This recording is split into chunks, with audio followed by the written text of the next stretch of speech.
How do I plan to achieve my dreams of becoming an extraordinary man? Step 1 is to master a craft so deeply that we can avoid the inevitable 9-to-5 grind. In order to achieve that though, I'm combining my obsession with competition and being the best with optimization of my energy, clarity, and willpower. And while despite having dreams of unlimited stakes and a house of my own, as of right now, I need to make some sacrifices and do things that'll help me get there in the first place. This week on our journey to Radiant, both in-game as well as in real life, we take tremendous strides in optimizing the way that we use our money, energy, and our brain, all for the sake of building the life that I truly dream of.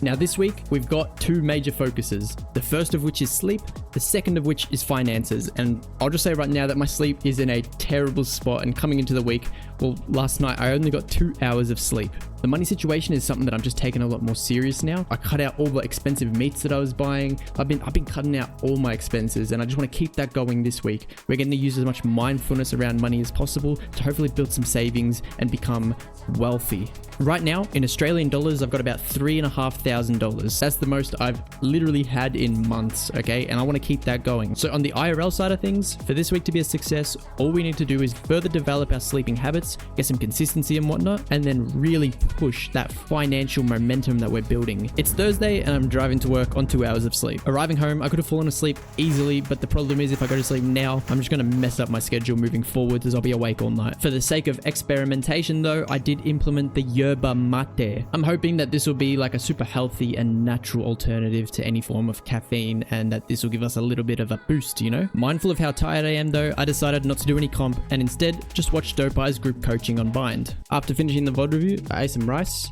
and now I'm kind of just like floating around. Yeah, like I said, I'm still on 2 hours of sleep. I'm exhausted and I'm struggling to get anything done. NSDR or Yoga Nidra was the solution that I came up with. I'm resting as if I'm sleeping while simultaneously clearing my mind as if I'm meditating. It was so refreshing. I ended up just laying down for another 25 minutes, staring out the window, looking at all the trees, and then eventually I was like, oh, why don't I just get out there? And then I got out there and sat in nature and ate some rice. The reason it's just rice is because I can't afford anything else at the moment and I'm trying to be money smart. So right now, I need some other sources of protein or things are gonna get bad. But just forget about the foreshadowing for now and let me show you what I've been working on Valorant. Does this look familiar?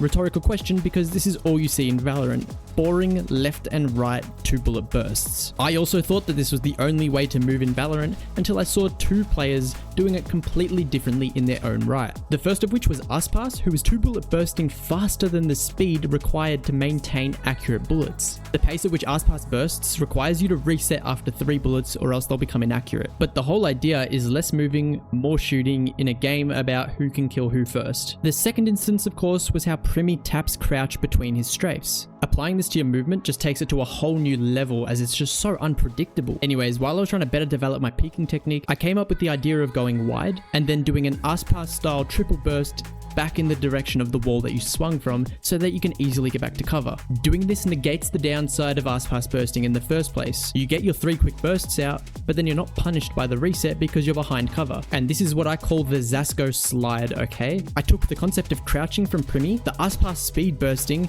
and my own idea of doing it back towards cover and created something beautiful. Now, I don't know if you can do this without a rapid trigger keyboard because I'm literally bursting at the speed of Asus, but putting in a crouch at the same time. We contact space from far away from the angle. Then when we want to re-peak the angle, we get close, swing wide, hit him with the Zasko slide, and then run away like nothing happened, untradeable. So yeah, after my VOD reviewing, that's exactly what I was practicing. In an attempt to keep building the Zasko slide into something that'll be subconsciously activated throughout my Valorant games, I grind out some TDM. At this point, I was really warmed up and the yerba mate had kicked in and I did not feel tired. With that, I decided to revisit the decision about not playing comp. For the sake of teaching myself that things won't always be perfect, okay, and I won't always have the perfect sleep, perfect diet, perfect routine, and that I just need to get the reps in, I'm gonna live stream right now and I'm gonna play three competitive games if they're going good and it's not as bad as I think. or 4th. Last week, we identified Abyss to be one of our weakest maps, so I ended up bringing that up to Dopai in our coaching session. We had that session yesterday, so I'll show you guys what I've learned. The biggest thing that Master Dopai noticed was that I was really forcing my way onto site, just generally trying to take space, and most of the time it was solo. Instead, he encouraged me to slow down, bait my duelists, and just take fights, trade my teammates, and hold for swings. Why get lost in the chaos when I can take a step back and play into my strengths? This game ended up being a 13-4 stomp, so future Abyss games I'll show you the rest of the things I learned. Alright, that's our first positive game and win on Abyss, and it's all thanks to Dopai's coaching, and we walk away with our first ever Abyss win. The Zasko slide is not subconscious, however the Primi and ass pass movement both are. In this case, I use the Primi movement when I'm out in the open, and then a little later on, I end up swinging someone and ass pass triple bursting. To go 3 games won and 1 game loss when we only have had 2 hours of sleep, I think that's a pretty good day. Now, of course, it's time to cook some lentils, and the reason being is because these bad boys will cost me like 50 cents a week instead of the usual $100 worth of chicken that I was spending. I leave them to cook and I go and do some cardio, aiming for zone 2, but then ended up smashing some zone 5 cardio towards the end. 25 minutes of this painfully dry food just for a measly 20 grams of protein. We got through it anyways and committed to 30 minutes of aim training, specifically tracking. Well, that was the plan, but I'm only on 2 hours of sleep and my brain could not handle the strain. I ended up feeling pretty sick and having to hop off and do something a little bit more relaxing. And that, of course, was working on our crosshair placement, specifically on Abyss, because our Abyss needs some work. The elevation on Abyss is what throws me off, so I was just shooting walls at head height and then using that as reference to understand it. I finally learned how to do the silent jump, and I also put some time into practicing the mid-silent jump as well. I allocated the last of my time to team deathmatch, which I found to be a lot less mentally taxing than tracking scenarios. When I had the sheriff in hand, the goal was composure, stay cool, calm and collected and hit the head. When I had a rifle in hand,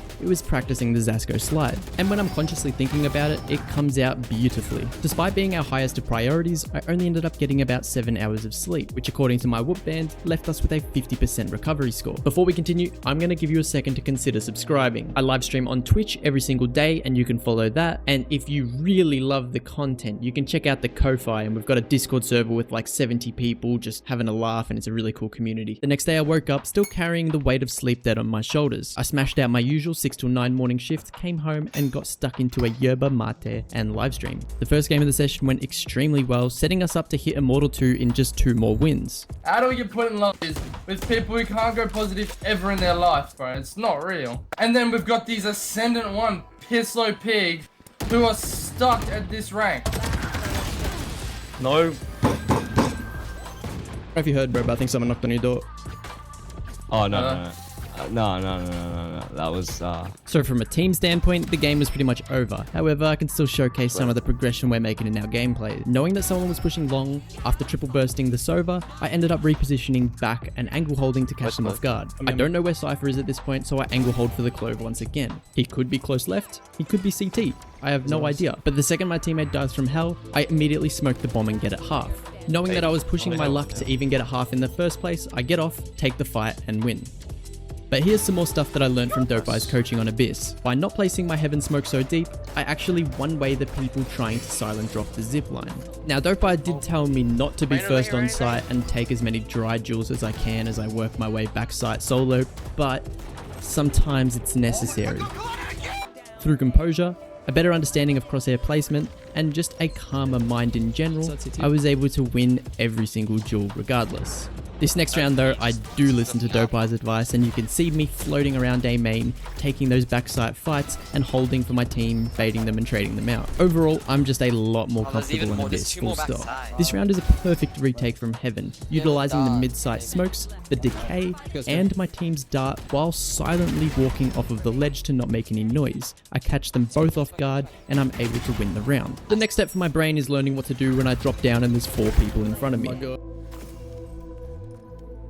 I think that is still a good representation of how far we've come on Abyss. I felt like the whole time I had a game plan, and that if you could give me like a more motivated and excited to play team that wasn't crying at round 4, like, man, we could have done great things, but progression is shown nonetheless. After my first comp session, I decided that it's time to finally take my heart rate a little bit more serious. Once again smashing some zone 2 cardio, but this time pushing for 30 minutes. I already couldn't stomach the idea of eating any more lentils, so I'm back to broccoli and rice. Once that was down, we are on to bigger and better things. I introduced my first ever hobby. This is something that I'm going to do for fun and to get away from the grind. I have literally no idea how to play golf, but what this could be is an experiment on how well we can learn without any verbal instructions. I want to apply the concepts spoken about in the inner game of tennis. The idea that I can visually watch someone perform a swing and then just trust my subconscious to be able to replicate it. This could not only be fun, but a means of also learning more about my own brain, exploring random ideas and concepts that I could apply to our Valorant journey. Next up on the chopping block though, is unfortunately another bowl of lentils. I barely got through 8 grams of protein worth of lentils before giving up, putting it in the fridge and saying, oh, I'll eat the rest later. We desperately need another source of protein. Another yerba mate down, and we're back on Valorant for our second competitive session. Oh! No, we should actually like play to win now, bro. I'm actually sick of this. I am, bro. I'm being serious, man. I'm actually being serious now. Like, how serious? No, like dead set, bro. We should play to win now, man. I get we fucking around and shit, but we should actually play, bro. Okay, bro. Finishing my Valorant session, I knew that I needed to fix my sleep. I decided to put aside all the tasks that I would normally do after a comp session and instead just go to sleep. This allowed me to get 9 hours and 42 minutes of sleep and to wake up with a 98% recovery score. A good night's sleep, a bowl of lentils, and our usual iron and vitamin D supplements, I was coming home from work with a smile, giving my conscious brain something to focus on so that it doesn't distract my subconscious from being able to perform. This is a concept from the inner game of tennis, and I've been practicing it relentlessly. Throughout these gunfights, I was able to successfully pull it off by shifting my focus towards the crosshair, and then the second an enemy appeared on my screen, making that the concentration point. I told you. So that there is me locking in just on the head. When you can successfully distract the conscious mind by giving it something to focus on, the subconscious mind is able to pull off the most creative and lightning fast decisions that you could just never do with your conscious mind. Here's a perfect example. I use my speed boost to swing the last known location of Clove. I grab the bomb and spot an opportunity to disengage and rotate to A site. I went to smoke off the Jet top mid, but she was already pushed up. In just 370 milliseconds of Jet being on my screen, I redirected to CT and placed a smoke for me to play around in Boba, knowing that that was where the Clove is going to rotate from. Just before killing the Clove, I hear Jet dash. Clove pops ult, and I decide to run away from the ult by going back to market and decaying the market door. The creative split-second scenario that my brain created was that Jet had dashed across onto B site to cut me off while I was fighting the Clove. As I was running back, Jet was likely to swing me from sight, and if I decayed her, I'd be able to rotate to A site freely, letting the Clove ult run out and having a 1 vs 1 on site while also having bomb down. This illustrates how powerful the subconscious mind is. In just 370 milliseconds, for me to consciously think about all this, it's just not even possible. How I harness this power is something that I'm digging deeper and deeper into every single day. I'm not getting enough protein right now, and I'm really starting to feel yuck because of it. 15 grams of lentil protein per day is just not cutting it, and I need something better. The idea that I could pay 90 cents for 22.5 grams of protein, and it's also low in mercury and has omega-3 fatty acids, this is a dream. This is an actual dream. To say that I felt better after getting some protein into me would be an understatement. I get straight back out for day 2 of our golf practice. And despite still not having a single instruction on how to play, I continued to trust in my subconscious and its abilities to replicate the swings that it saw other people do. Unlike yesterday's attempt,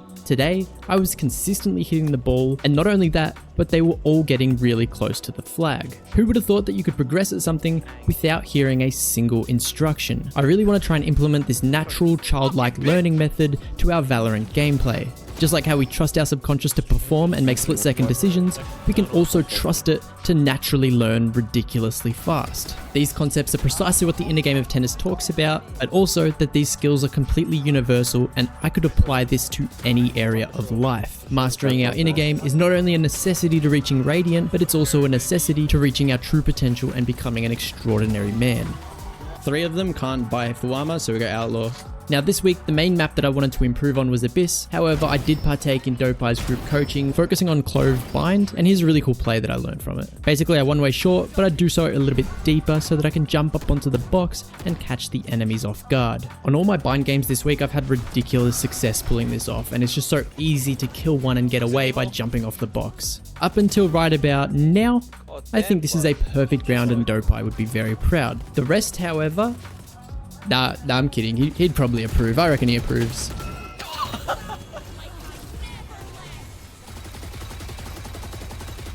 Remember the silent jump that I was practicing earlier?